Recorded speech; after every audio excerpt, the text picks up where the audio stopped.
Donc, Cédric Sabato, bonjour. Donc moi, je suis artiste plasticien, je travaille le son, je travaille sur la manipulation de l'image, sur des phénomènes de société, sur les énergies, sur l'écologie aussi. Là, pour mon projet ici, Herbal Ghetto, j'ai essayé de travailler aussi avec les sciences, la physique, la chimie, et ça a donné ce que vous allez pouvoir voir par la suite.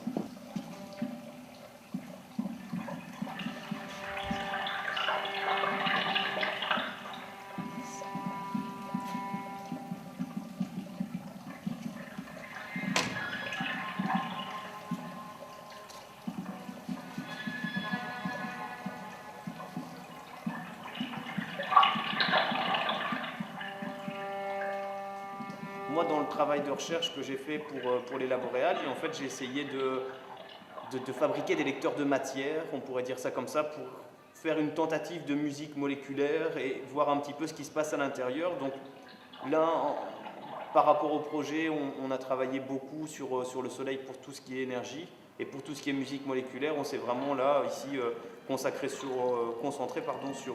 l'eau. Et donc, en fait, il s'agit d'un bassin hydrophonique, on pourrait dire ça comme ça, qui permet d'entendre tous les mouvements qui se passent à l'intérieur de l'eau. Ensuite, il y a des petits filets d'eau qui coulent simplement avec une pompe et qui sont en fait des contrôleurs, entre guillemets, et qui permettent d'avoir des variations au niveau du son.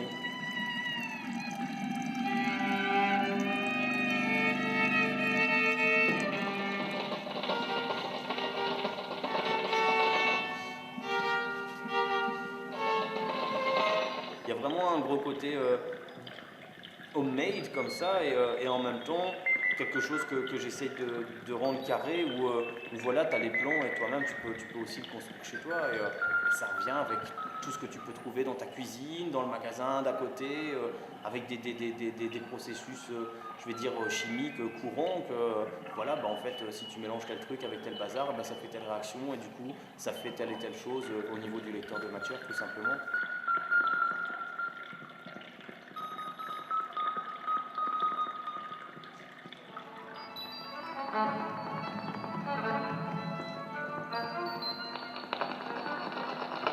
Voilà, je trouve que la musique, c'est vraiment quelque chose d'universel.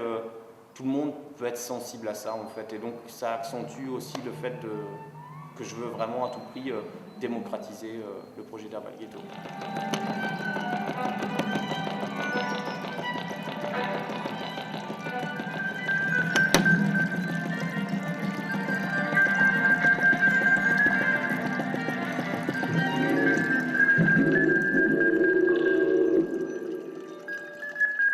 Il y a un côté do it yourself, en fait. Après, derrière aussi, il y a une grande réflexion pour arriver à une simplification des choses pour que ça puisse être rendu accessible au plus grand nombre. Et donc, je m'étais dit, plutôt que de faire un truc un peu plus peut-être lourd ou trop expérimental, je risquerais de perdre les gens, tandis que là, il y a quelque chose de magique qui vient parce que c'est quelque chose qu'ils connaissent, et du coup, la magie, elle vient de là, parce que la question à se poser, c'est comment est-ce qu'il réussit à faire des musiques que je connais avec un truc qui parlait complètement farfelu, entre guillemets, quoi.